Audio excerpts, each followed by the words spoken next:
उत्तर प्रदेश के संभल में पिछले कई दिनों से जामा मस्जिद और मंदिर को लेकर विवाद छिड़ा हुआ है। दरअसल एएसआई का जो सर्वे 20 नवंबर को हुआ, उसके बाद 24 नवंबर को वहां पर दोबारा से कोर्ट के द्वारा सर्वे के आदेश दिए गए और वहां पर पहुंची टीम के साथ साथ कुछ उपद्रवियों ने जिस तरीके से कथित तौर पर जय श्री राम के नारे लगाए, तो दूसरी तरफ से मुस्लिम बस्ती के यहाँ पर मौजूद कुछ उपद्रवी तत्वों ने पुलिस प्रशासन की टीम और इसके साथ साथ एएसआई की जो टीम सर्वे करने गई थी उन पर पथराव शुरू कर दिया। ऐसे में प्रदेश के मुख्यमंत्री योगी आदित्यनाथ ने लगातार इस घटना में तमाम साक्ष्यों के आधार पर, तमाम सबूतों के आधार पर अधिकारियों को ये निर्देश दिया है कि यहाँ जितने भी उपद्रवी हैं उनको गिरफ्तार किया जाए और किसी भी ऐसे शरारती तत्व को शरण ना दी जाए जो आने वाले वक्त में यहाँ पर सामाजिक ताने बाने को बिगाड़ता हुआ नजर आए, कानून व्यवस्था को हाथ में लेने की कोशिश करे। लेकिन एक बड़ा दिलचस्प आंकड़ा संभल का ये है कि वर्ष 1947 में जब देश आजाद हुआ, उसके बाद वर्ष 1951 में पहली बार जनगणना हुई। उस जनगणना के वक्त देखा जाए तो संभल में करीब 45% हिंदू आबादी थी, जो 2021 तक आते आते 20% रह जाती है। यानी कि हिंदू पक्ष के तमाम लोगों का ये कहना है कि संभल में लगातार जो घट रही हिंदू आबादी है वो चिंता का विषय है। और वहीं दूसरी तरफ मुस्लिम पक्ष के लोगों की तरफ से ये कहा जा रहा है कि संभल में कभी कोई ऐसी परिस्थिति उत्पन्न नहीं हुई है जिसके चलते सामाजिक ताना बाना खराब हुआ हो।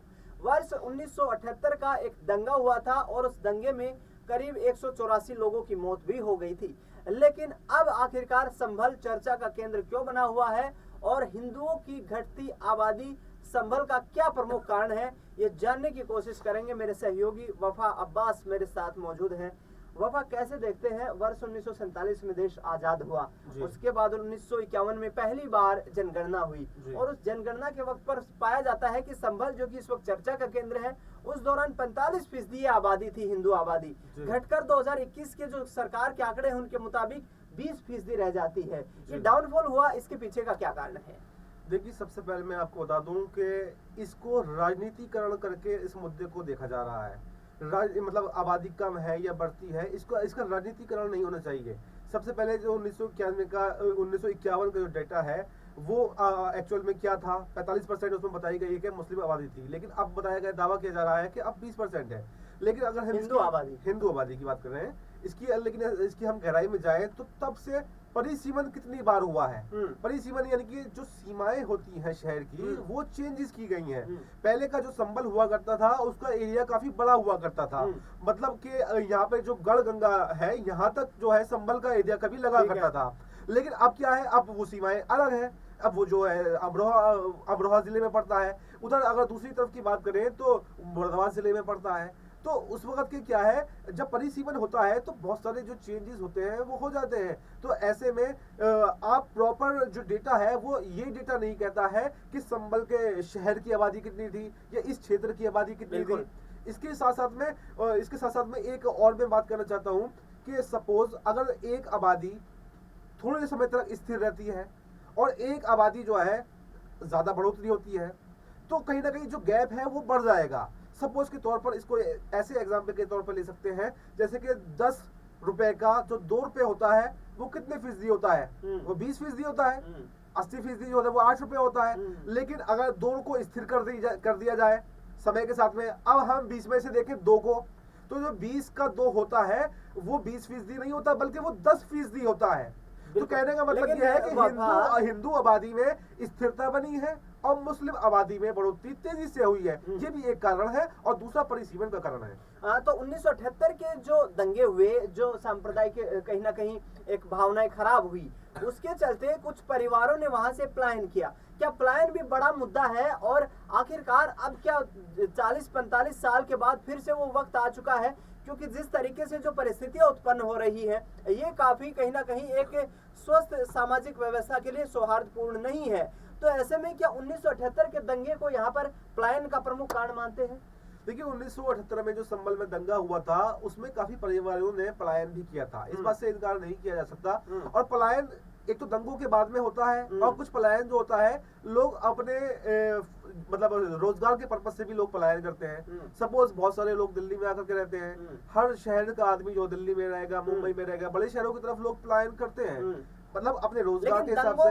लेकिन दंगों का जो पलायन था उसमें कितना, ये सरकार को ये भी डाटा सार्वजनिक करना चाहिए। अगर कोई सरकार या कोई संगठन या कोई भी ऐसे आरोप लगाता है कि यहाँ की आबादी लगातार घट रही है और यहाँ की दूसरे पक्ष की आबादी बढ़ रही है, तो उसको फिर ये डाटा देना पड़ेगा कि आखिर कितने परिवारों ने पलायन किया। कुछ भी पलायन हुआ हो वफा, आखिरकार पलायन तो हुआ है ना। तो सरकार कहीं ना कहीं अब जो डेटा यहाँ पर सामने रख रही है वो कोई आज के डेटा तो है नहीं, लंबे वक्त पहले ये दंगा हुआ था और उसी आधार पर सरकार ने जो है डेटा सार्वजनिक किए हैं। लेकिन आखिरकार क्या हिंदू आबादी जो है मुस्लिम बाहुल्य इलाकों में अपने आप को कंफर्टेबल फील नहीं करती है? क्या ये भी एक बड़ा कारण हो सकता है? देखिए, आजकल का माहौल ऐसा बदल गया है देश का कि हर कोई जो माइनॉरिटी होती है वो मेजॉरिटी के उसमें अपने आप को सेफ फील नहीं करती, चाहे वो मुस्लिम इलाके हों और चाहे वो हिंदू इलाके हों। अभी आपने देखा कि संभल से सटे हुए मुरादाबाद में एक केस सामने आया जहां पर एक हिंदू कॉलोनी में एक हिंदू डॉक्टर ने मुसलमान डॉक्टर को जो है अपना घर भेज दिया। उसके बाद में उस कॉलोनी के लोगों ने हंगामा कर दिया, और हंगामा किस बात को लेकर करा कि मुसलमान को घर क्यों बेचा। तो ऐसे में उस पर इतना प्रेशर बनाया गया कि उस मुसलमान को घर वापस देना पड़ा और उस हिंदू डॉक्टर ने घर वापस लिया। यानी कि आप ये नहीं कह सकते, इसको सिर्फ एक तरीके से देखना बिल्कुल भी ठीक नहीं होगा। अगर मैं आपको बता के चलूं कि एक गिलास में अगर पानी रखा है और वो आधा भरा हुआ है तो इसको देखने के दो नजरिए होते हैं। एक नजरिया तो यह है कि गिलास आधा भरा हुआ है और दूसरा नजरिया यह है कि गिलास आधा खाली है। तो इसमें हम एक नजरिए से बिल्कुल भी नहीं देख सकते। जहां पर मुस्लिम आबादी ज्यादा है वहां की जो माइनॉरिटी हिंदू आबादी है वो अनकंफर्टेबल अपने आप को फील करती है, तो शायद यही वजह है। और जहां पर हिंदू आबादी ज्यादा है वहां पर मुस्लिम मोहल्ले हैं, तो वो भी आजकल अपने आप को अनकंफर्टेबल फील कर रहे हैं। लेकिन देश की आबादी की भी यदि बात करें तो वर्ष 1947 में जब देश आजाद हुआ था उस दौरान महज 3% आबादी थी, जो बढ़कर के अब कहीं ना कहीं जो मुस्लिम आबादी की मैं बात कर रहा हूँ अब वो 18% को क्रॉस कर गई है, यानी कि 6 गुना बढ़ोतरी हुई है। तो आखिरकार जब देश में हिंदुओं के बहुतायत होने के चलते मुस्लिम आबादी अनसेफ अपने आप को फील कर रही थी, तो डेटा कैसे बढ़ रहे हैं? जबकि पड़ोसी देशों में देखा जाए, यहाँ पर चाहे पाकिस्तान की बात करें, चाहे बांग्लादेश की बात करें, या फिर कश्मीरी हिंदुओं की भी हम यहाँ पर कहीं ना कहीं उनको दरकिनार नहीं कर सकते हैं, उनकी भी आबादी कश्मीर से घटी है। तो यहाँ पर कहीं ना कहीं क्या मुस्लिम बाहुल्य इलाकों में, फिर से मैं वही सवाल पूछ रहा हूँ, वहां पर हिंदुओं की घटती आबादी का क्या कारण नजर आता है?